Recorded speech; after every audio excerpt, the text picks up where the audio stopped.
Pokémon Legends ZA is having one of the more interesting rollouts in recent memory, and much of that is due to just how mysterious it is. What the reveal trailer showed us is basically glorified concept art, and the few details we did get are enough to make it all the more tantalizing. We know it will be a continuation of the Legends style game, birthed a few years ago with the free-roaming action-adventure Legends Arceus. It's also set in what appears to be the Kalos region, home of the Generation 6 games X and Y, and we know this not just based on looks alone. As Nintendo has told us, the entire game will be set within that region's Lumiose City. But ever since the reveal, a more underrated detail has kind of thrown me for a loop, and it's something I haven't really been able to stop thinking about since. Take a look at this tweet from the Pokémon Company, which they sent out to accompany that first trailer. Here, they call Legends ZA an ambitious new entry to the Pokémon video game series. They chose to use this word, ambitious. And I know this is marketing speak, where hyperbole knows no bounds.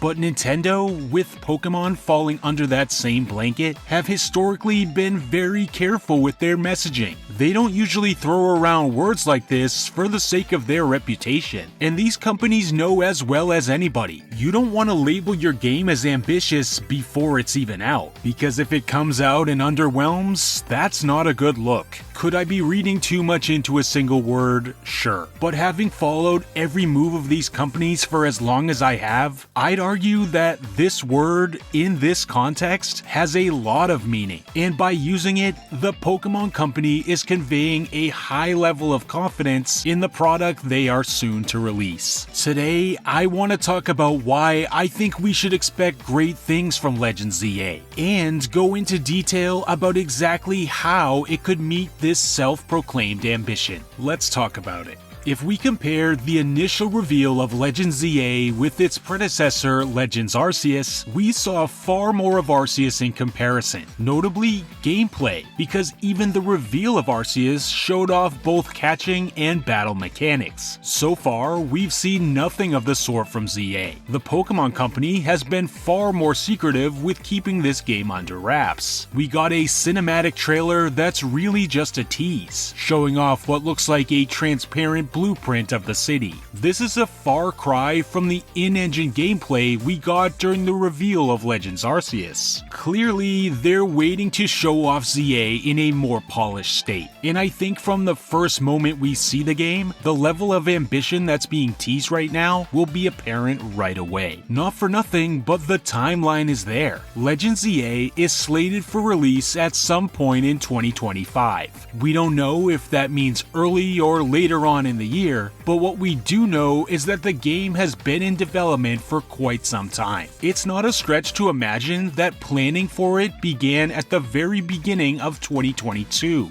right after Legends Arceus was released to the public.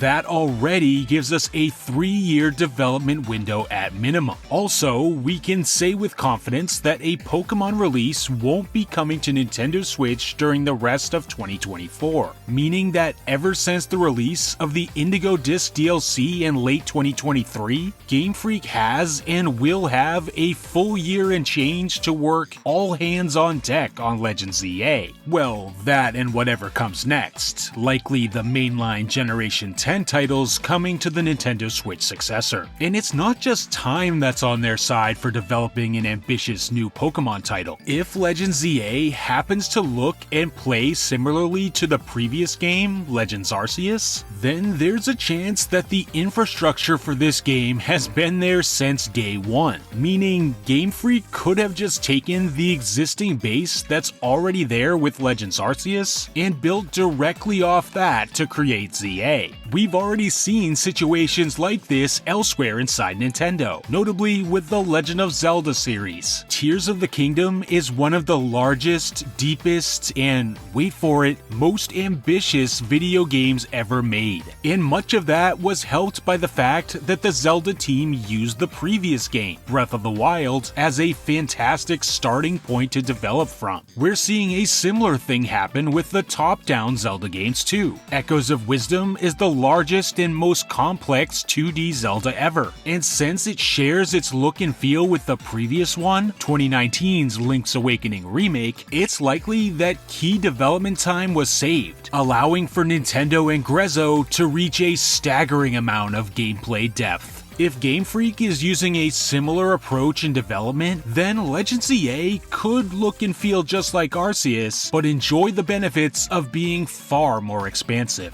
Knowing this, both time and resources are clearly on Pokemon's side here, and if we think about it this way, there's a clear path to Game Freak using this extended window of development time and the pre-existing game engine that is Legends Arceus to create a follow-up that's ambitious at the most fundamental level, one with a vastly increased size, scope, level of detail, and total amount of content. But the word ambitious doesn't always have to mean bigger. It could also mean more daring, more innovative, or maybe even more stylish. As mentioned before, we don't even know what ZA is going to look like. Any sort of in-game footage was purposely held back during its reveal, and maybe that was done for good reason. Maybe Legends ZA will be ambitious in the sense that it will look and feel unlike any other Pokemon game that's come before it. For one thing, Pokemon Legends Arceus brought with it a unique visual style that stands out among the rest of the series, with its watercolor style textures and calligraphy brushstroke theming. It's probably my favorite looking Pokemon game of the Switch generation for that reason, with an art style that's more ambitious and distinct compared to games like Sword and Shield and Scarlet and Violet. With this being a fellow Legends game, then if it's not simply reusing Arceus' style,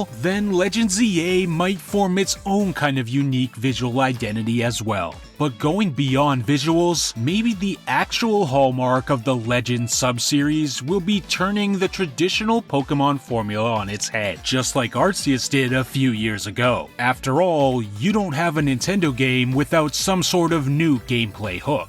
And when we talk about ambition, this is really the area I expected from the most, the hook. Or in other words, what will make ZA unique from a gameplay sense, the qualities that make it a truly new experience in the Pokemon video game franchise. We've already seen hints about some of the game's differentiating factors, like how it's set entirely within the confines of one large city. And because of this, we already know that at the very least, ZA's game worlds will be a lot different from the one that Legends Arceus set us loose in. The reveal trailer gave us a quick look at this circular map of Lumiose City. Its wide array of mazy interconnected streets and alleyways make it look like it has the potential to be a fully open world, similar to the Paldea region in Scarlet and Violet. Compare this to Legends Arceus, which did feature large open environments, but each of them completely segmented off from one another. In that game, we needed to leave each area and return to the village just to be able to load in and explore another one. Assuming what we've seen is the full Legends ZA map,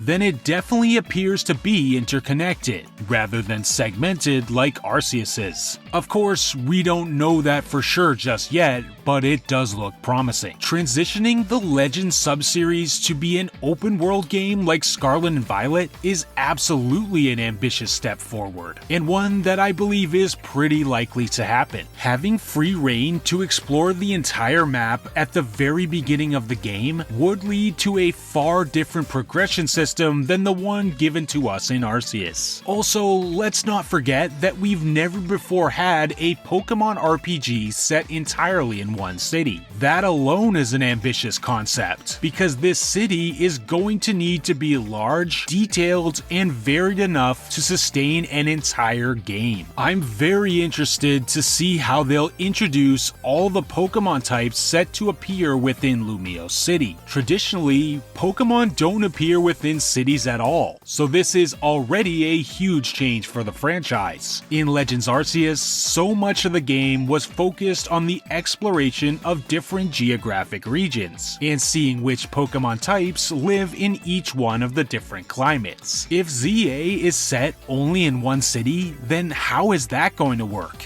Where will we be catching wild Pokemon? Will there be any natural diversity at all? And in the same vein, where could the more exotic exotic Pokemon types be found? It's amazing how many questions arise just from this single detail, and it's been one of the most fascinating things to ponder during the last several months. But speaking of Pokemon types, one area in which I'm sure they are going to try to impress is with the Pokedex and with the creatures that will be obtainable in this game. Having a larger dex would be a very simple way to create a more ambitious Pokemon game. For many of us, the post-game revolves around dex completion, and having a bigger list of Pokemon to seek out and collect would be amazing. Our Legends ZA dex shouldn't just end with returning Pokemon too. Just like in Legends Arceus before it, ZA will almost certainly feature some exclusive new species, whether that be new regional forms, new evolutions, or even completely new original Pokemon, and maybe even a new mythical or legendaries as well. We know from the teaser that Mega Evolution will exist in some form within ZA, and that's amazing to hear, especially since this is a Kalos game. I definitely expect many of the Megas that appeared in Pokemon X and Pokemon Y to return in this game, and I'd be willing to bet we get some entirely new Megas as well.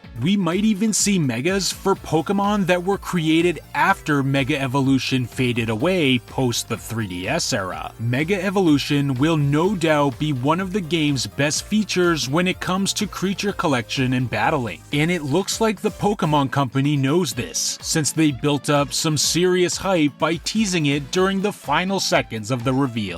Next, another thing we'll need to see in an ambitious new title is the return of exploration using ride Pokemon. Legends Arceus of course featured Weirdeer for galloping, Basculegion for swimming, Sneasler for climbing, Ursaluna for treasure hunting, and Hisuian Braviary for flying. Each one of these mountable Pokemon opened up the exploration in each area of the map a tremendous amount. While the Kalos Dex and the National Dex at large have many great candidates for new ride Pokemon in Legends ZA, how about this for an idea? Similarly to how we obtained the box legendaries Koraidon and Miraidon early on as ride Pokemon in Scarlet and Violet, ZA's presumed namesake Zygarde and its various forms could be used in a similar way as ride Pokemon for this game. Call me crazy, but I can definitely picture us riding at high speeds through the city streets on the back of the quadruped 10% form, and flying above buildings clinging onto the back of its complete form. Zygarde's different forms could unlock as we collect more and more Zygarde cells, which would be hidden collectibles scattered around the open world map. And maybe we'll also be able to get to ride around on its standard 50% form, which could work as a sort of radar to help us find more missing cells, kind of like how Ursaluna worked with hidden items in Legends Arceus. Then maybe give us a Lapras to help ferry us across any water we might find, and maybe a few new ride Pokemon as well with other abilities, and we could have a pretty expansive world exploration toolkit at our disposals. It's exciting to think about, and here's hoping that ride Pokemon return in Legends ZA, and that we're given even more unique ways to use them. And what could be better than exploring a vast open city teeming with Pokemon and their trainers? Exploring it all in real time alongside friends with simultaneous online multiplayer.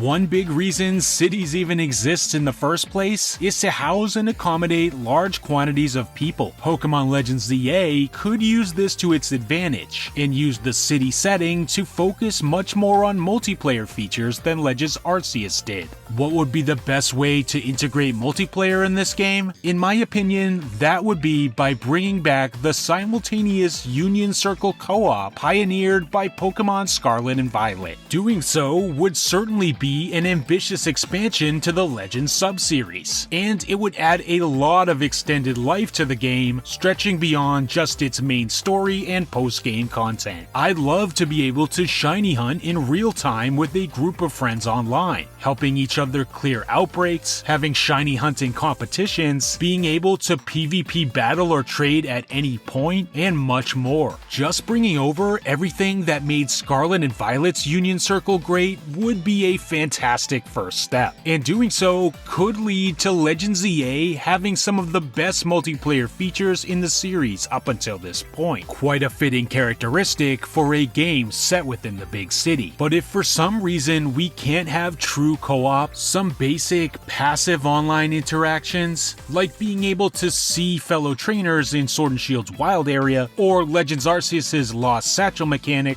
would be a nice touch at the bare minimum. And finally, an area with maybe the most potential for improvement in Legends EA compared to our previous Legends game is a potential revamp of the battle system. Legends Arceus featured a conceptually similar but far simplified version of the traditional Pokemon turn-based battle system. Training Pokemon stats was also simplified due to the lack of breeding and EVs. Pokemon abilities were removed, and instead we learned about a new system, battle styles, which allowed tweaking and toggling between a Pokemon's attacks being focused more on hitting for power or hitting at a higher speed. Because of Arceus' novel battle system, Game Freak might not even have to reinvent the wheel to give Legends EA more ambitious combat. Just bring over the more complex battle mechanics from our dual version mainline titles, and that alone could be a considerable upgrade when it comes to gameplay depth. Even if the combat is not exactly the same as, say, what we got in the Generation 9 titles, even just getting a tiny bit closer would go a long way in Legends. But when it comes to Pokemon battles, there is another highly ambitious way Game Freak could approach things in Legends EA, and that's by, quite frankly, revamping the whole thing again. Just like how Legends Arceus introduced new concepts like the battle style toggle and a visible action order, which were enjoyable deviations from the series conventions, Legends EA could bring with it an entirely new battle system, or at least one with some bold new changes. While Legends Arceus' boss battles were a look at how the series might be if it turned more toward action RPG style combat, I don't expect ZA to stray away from turn-based battles. However, I could see the developers adding new elements into the skeleton of the established system. Turn-based combat in particular is one area that's always ripe for change and experimentation. There's always room to try something new with it, and it just takes a look around at the wider RPG landscape to get some ideas about how that could be done. I expect Pokemon battling to be one of the key areas of focus during the next Legends EA trailer, and don't be surprised if this is one area we end up seeing a lot of that ambition the Pokemon Company was talking about. But what do you think?